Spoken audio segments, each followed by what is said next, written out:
If you survived the first 100 days after a strategic nuclear exchange, congratulations! You survived the blasts, the thermal radiation, and the collapse of the grid. But those first 100 days were merely a prologue. They were a localized struggle for biological persistence. Now, as the dust settles and the sky darkens, the true existential threat begins. Welcome to the macro-level catastrophe. This is the math of Year 1.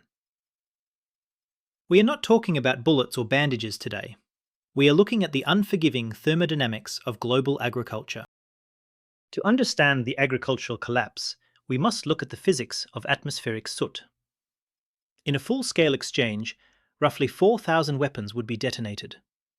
The blast damage is horrific, but the true planetary killer is the fire. These firestorms create pyrocumulonimbus clouds, injecting 150 million metric tons of black carbon into the upper stratosphere. If this smoke stayed low, rain would wash it out. But in the stratosphere, there is no weather. It stays there, absorbing incoming solar radiation and plunging the Earth into darkness. This creates an immediate global insulation deficit. Without photosynthetically active radiation, there is no primary production of biomass. The base of the global food chain is instantly severed. This is where personal preparedness fails. If you do not understand what is happening to the biosphere, your year's supply of freeze-dried food will merely delay your death. You do not store food just to save yourself. You store food so you never have to watch your child look at you with cracked lips, asking for a meal you simply do not have. Guilt is the driver. Let us enter Phase 1. The event. Hour 0 to 4. The detonations have ceased, but the sky is turning a bruised purple-black. The panic in these first few hours is driven entirely by sensory overload and profound ignorance. People look at the darkened sky and assume it is temporary smoke that will clear by morning. They sit in their living rooms, wrapped in blankets, waiting for emergency broadcasts that will never come. They assume the government has massive underground vaults of food waiting to be distributed. They are entirely wrong. Hope is not a strategy. Most people guess they have enough food to wait out a crisis, but the math says otherwise. When the realization hits that the sun is not coming back, the violence will shift from blind panic to calculated desperation. You need a baseline of knowledge to anticipate what your neighbors will do next. Go to protocolsurvival.com, calculate your survival score, and enroll in our free Catastrophe Survival 101 course right now. Get the training before you need it, because the thermal plunge is coming faster than anyone models. By hour 4, the temperature drop begins. The oceans hold heat relatively well, but large continental landmasses lose thermal energy immediately. Global average surface temperatures drop by 13 to 18 degrees Fahrenheit. But averages are deceiving. In the North American Midwest and the agricultural heartlands of Eurasia, temperatures drop by up to 54 degrees. Let us assume the exchange happened in May. By June, the American Midwest, which should be experiencing warm weather for corn pollination, is suddenly slammed by freezing temperatures. Corn is highly sensitive to frost. A single freeze event during the vegetative stage severely stunts the plant. A freeze during the silking stage kills the crop entirely, resulting in a 100% yield loss. The immediate result of this rapid cooling is the total loss of the North American, European, and Asian grain harvests.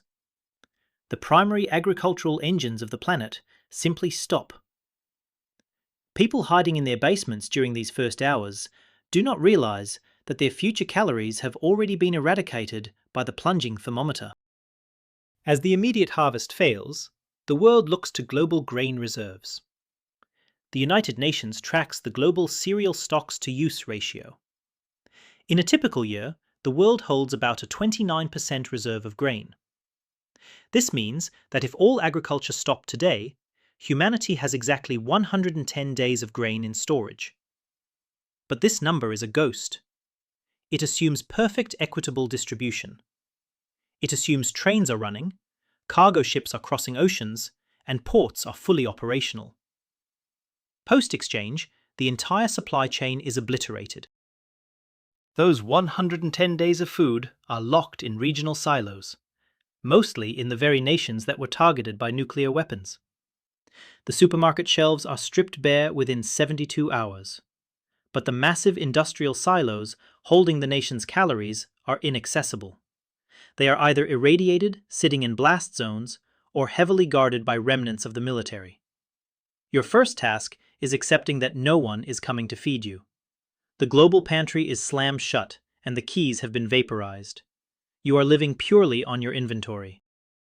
To maintain basic biological function, an average human requires roughly 2,100 calories per day. But in the freezing conditions of a nuclear winter, your basal metabolic rate increases significantly just to maintain core body temperature. That requirement jumps to 3,000 calories per day. You will watch your family burn through your 6-month supply of food in 3 months because they are constantly shivering.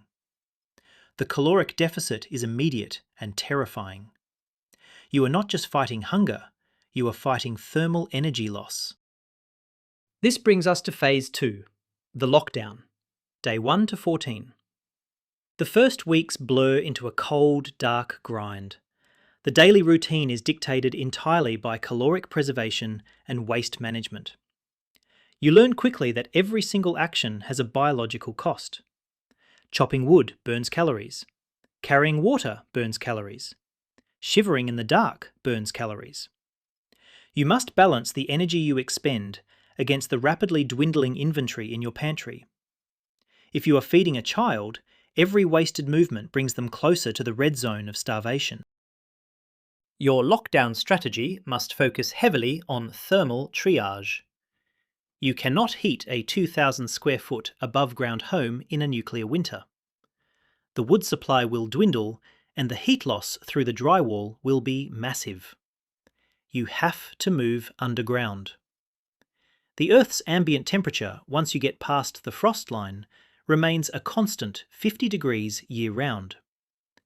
A subterranean basement or root cellar relies on the thermal mass of the planet to prevent freezing.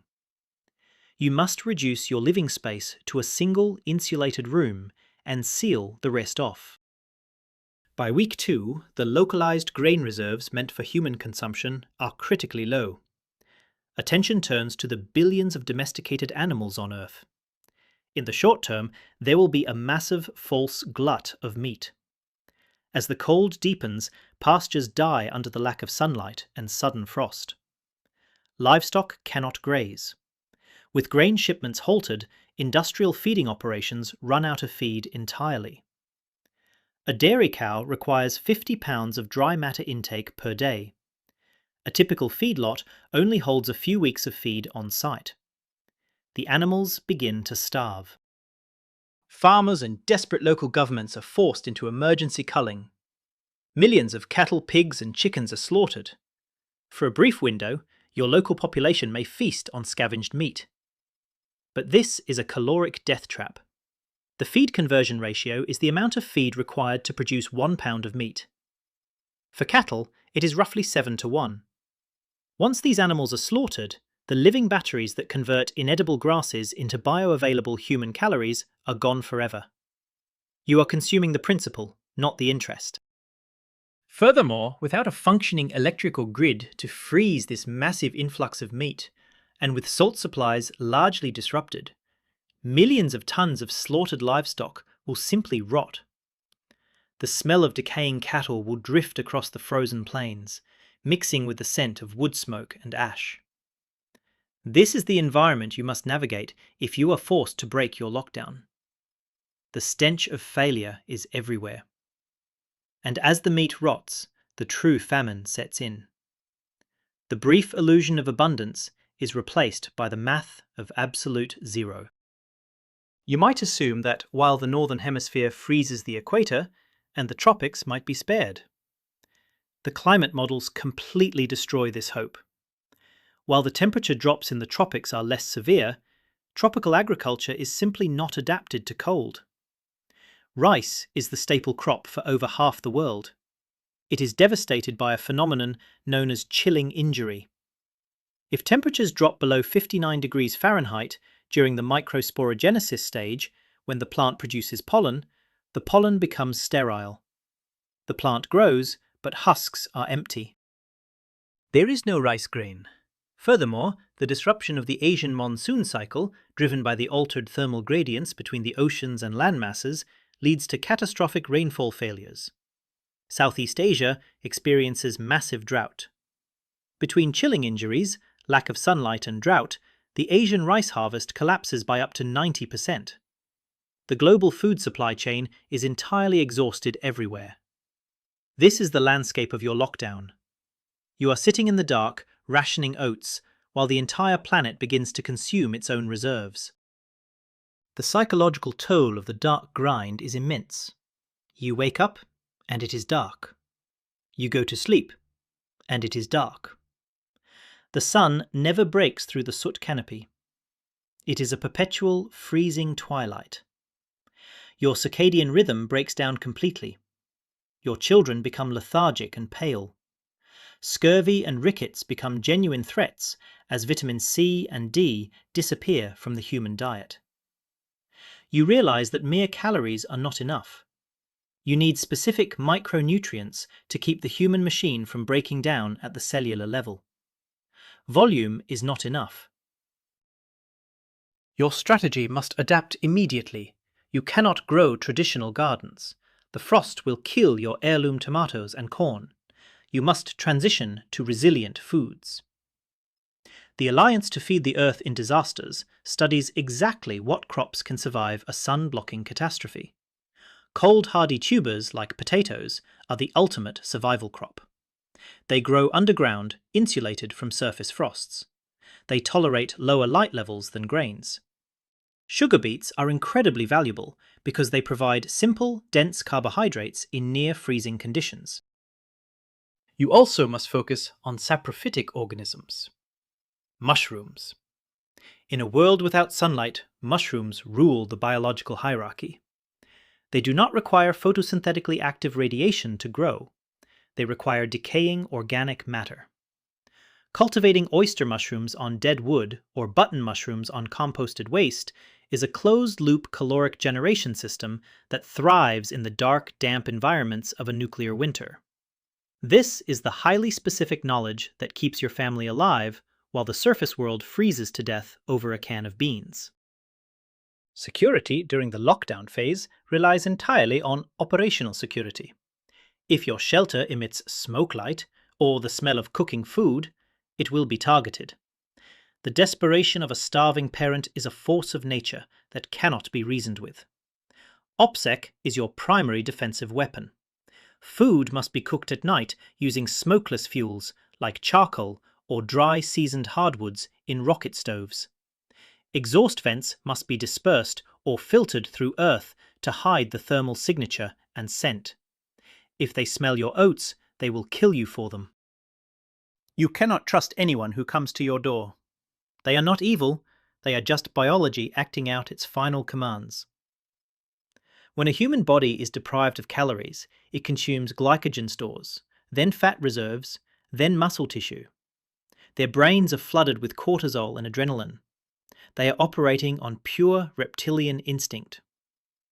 Your perimeter must be secured with early warning systems, tripwires, and camouflaged observation posts. Silence is your best armor. Do not engage unless absolutely necessary, because every fight burns precious calories. As we approach the end of the second week, the realization sets in that the grid is never coming back. All your prepped electronics are useless without a reliable power source.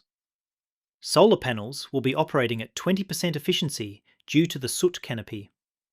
A massive solar array that used to generate 10 kilowatts a day now generates 2. Barely enough to run a few LEDs and a water pump. You cannot rely on solar alone to power the high-intensity lights required for indoor agriculture. You must diversify your power generation immediately. Wind power becomes vital. The extreme temperature differentials between the oceans and the frozen land masses will generate aggressive, violent weather systems and high winds. Micro wind turbines, combined with large lithium iron phosphate battery banks, will be necessary to sustain your subterranean setup. Human power is also an option for basic tasks. Pedal-powered generators can charge small batteries for dosimeters, radios, and communication gear. In year 1, every single watt of electricity must be earned through physical or mechanical labour. This brings us to a critical vulnerability. When the grid goes dark, the cloud goes with it. You lose access to the collective knowledge of humanity right when you need to figure out how to wire a micro wind turbine or calculate feed conversion ratios. You need a command centre that works offline. I built Protocol Survival to be that system. Secure your inventory and access your free training modules now while you still have a signal. Go to protocolsurvival.com and download the app. It is the math engine that keeps you alive in the dark. Phase 3 is the emergence, day 15 to 30. By now, the immediate chaotic violence has burned itself out. The unprepared have frozen or starved. The first massive wave of casualties has occurred quietly in dark, freezing homes. You must emerge from your lockdown to scout the new reality. Your supplies are secure, but you need intel. You need to know the state of the local infrastructure, the remaining human threats, and the viability of the surrounding environment. You step out into a world that is grey, silent, and profoundly cold. This is where the counter-arguments usually start. People say, "Wait a minute, Dr. Aris, what about the military?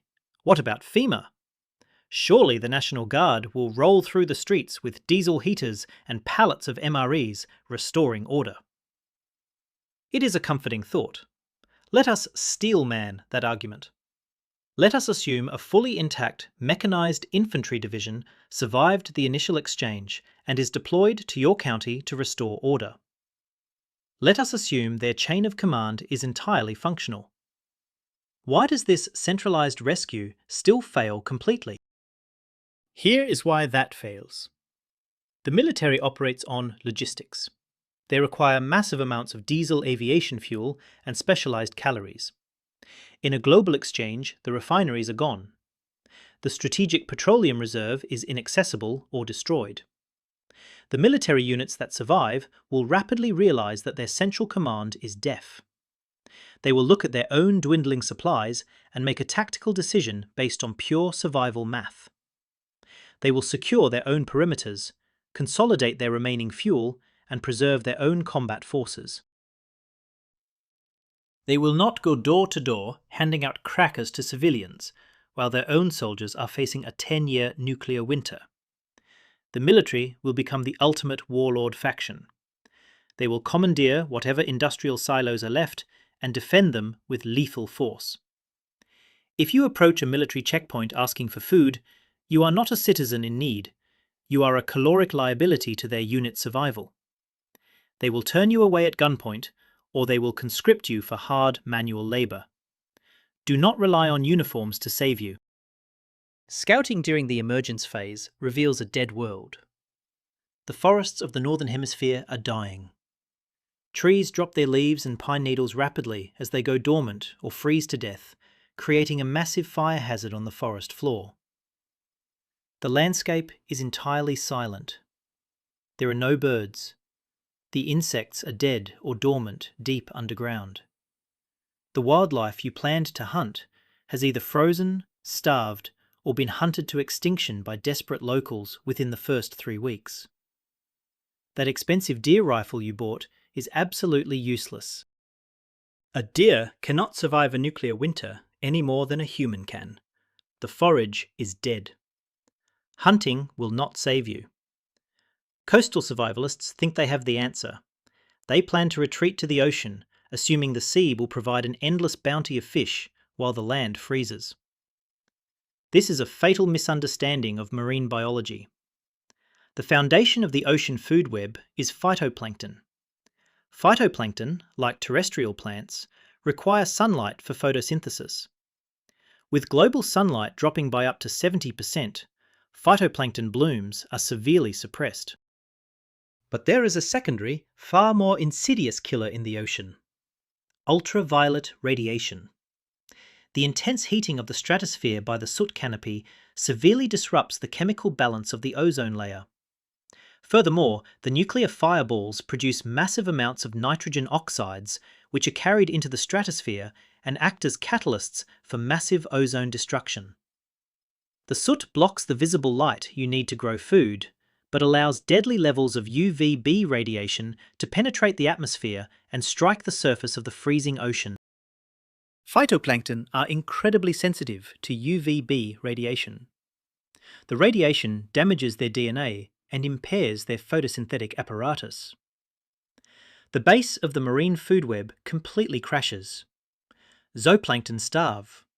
The small pelagic fish that eat the zooplankton die off, and the grand fisheries of the world vanish. Coastal foraging will yield some kelp and hardy shellfish in the short term, but the ocean is dying.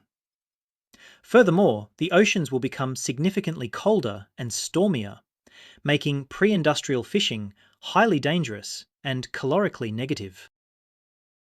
You will burn more calories trying to catch fish in a freezing turbulent sea than you will gain from actually eating them. It is a negative return on investment. This is the grim reality of the emergence phase. Every alternate food source you imagined is mathematically flawed. You are forced to accept that the only calories that exist are the ones you have secured underground, and the ones you can cultivate in the dark using extreme methods. The natural world is no longer a pantry.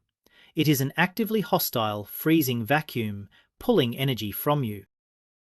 By the end of day 30, your scouting is complete. You have confirmed the absolute failure of local infrastructure. You have witnessed the unburied dead and the silent forests. You have retreated back to your subterranean shelter and locked the heavy door behind you. You sit in the dim light of a single LED and look at your family. The emergence phase is over. You are now entering the biological bottleneck. The math of the remnant. Phase 4 begins, the long haul. This is where the true horror of global famine takes hold over the planet. Phase 4, the long haul. Day 31 to 100 and beyond. The transition into the true nuclear winter.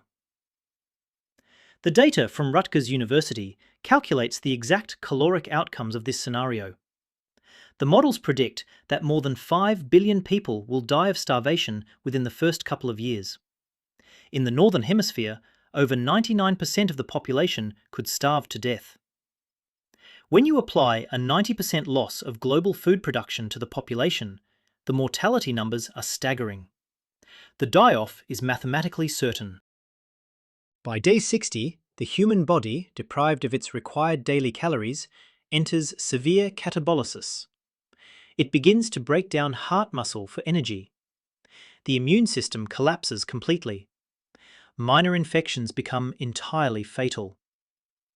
Diseases like typhus, cholera, and dysentery sweep through the weakened populations outside your door. The lack of sanitation and the millions of unburied dead create biological hazards that rival the radiation itself. You must treat any contact with the outside world as a level 4 biohazard. Your hygiene protocols must be militaristic. The models do show a few bleak rays of hope, but they are highly localized. Nations in the extreme southern hemisphere, like Argentina and Australia, fare slightly better. They have far less landmass and more ocean, which acts as a massive thermal buffer, moderating the extreme temperature drops. Furthermore, these countries produce massive amounts of wheat and livestock relative to their small populations. But this geographic anomaly is a double-edged sword. If they maintain a caloric surplus, they instantly become the primary targets of the desperate world. Every surviving naval vessel, desperate refugee fleet, and remaining nuclear-armed submarine will converge on these southern havens. Their borders will be violently contested. Their internal logistics will still suffer from the complete lack of imported oil and machinery parts. There is no paradise on this new Earth. There is only slightly less freezing hell. For the rest of us, trapped in the Northern Hemisphere, the strategy remains absolute subterranean isolation and aggressive caloric management. You must defend your bunker and optimize your dense food storage. Caloric density is your savior. Volume is your enemy. You must rethink what you store for year one. Pure fats yield 9 calories per gram, whereas carbohydrates and proteins yield only 4. Tallow, lard, ghee, and commercially sealed olive oils must make up a massive portion of your stockpile. You will need these heavy fats to combat the metabolic demands of the deep freeze and to stave off protein poisoning, which occurs when a diet is devoid of fat. You cannot survive a winter this severe on lean meats and rice alone. You need lipids. Your carbohydrates should be raw bulk grains like wheat berries and white rice, stored in mylar bags with oxygen absorbers inside heavy-duty buckets to protect against rodents. Rodents, by the way, will aggressively seek out your subterranean shelter. They are starving too, and they can smell your oats through the concrete. Your pest control strategy must be flawless, or you will lose a year of food to rat feces in a single week. Everything alive on the surface is trying to eat what you have. You are guarding a fortress of biological energy. As you pass the 90-day mark, you must implement insect agriculture. It sounds repulsive now, but it is pure biological efficiency. Crickets and mealworms are exceptionally efficient feed converters. They can be fed agricultural waste, dead plant matter, and food scraps.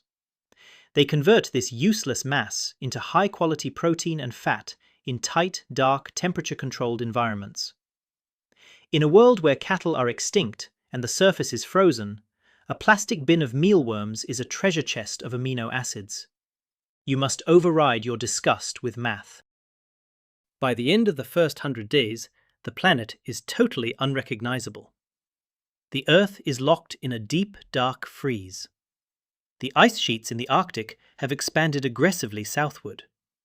The global population has crashed. The brutal math has mercilessly balanced the equation. The number of living humans has been violently reduced to match the new, vastly diminished carrying capacity of the Earth. The transition from day 100 into the rest of year 1 is merely a continuation of this brutal thermodynamic reality. The prologue is over. The long dark begins. You must stop preparing for a temporary disruption. A 6-month supply of rice and a medical kit will not save you from 150 million metric tons of stratospheric soot. You are preparing for an entirely new, hostile planet. You must stockpile massive caloric density, learn to cultivate subterranean fungi, and harden your shelter against a freezing, starving world. You must become a master of microgrids, thermal dynamics, and biological efficiency. You cannot brute force your way through year 1 with guns and bravado. You must calculate. The people who survive this will not be the ones with the most tactical gear. They will be the ones who understand the math. The ones who looked at the data and adapted their entire existence to fit the new planetary constraints. You must protect your family not just from the fallout and the cold, but from the psychological despair of a sunless sky. You are building an ark in the dark. Your subterranean room is a capsule of warmth and calories in a dead universe. You hold the line here so your children can see the sun when the soot finally clears. The grid isn't what keeps the lights on. It's what keeps the monsters out. When the systems fail, the thin veneer of civilization evaporates entirely. The true nature of humanity is exposed by the sheer lack of available calories. You prepare because you refuse to let your family become part of that desperate, starving statistic. You prepare because you understand the physics of the fall. The sun may not shine for a very long time, but you will hold the line in the dark. The math is absolute, but your will to protect your family is the ultimate variable.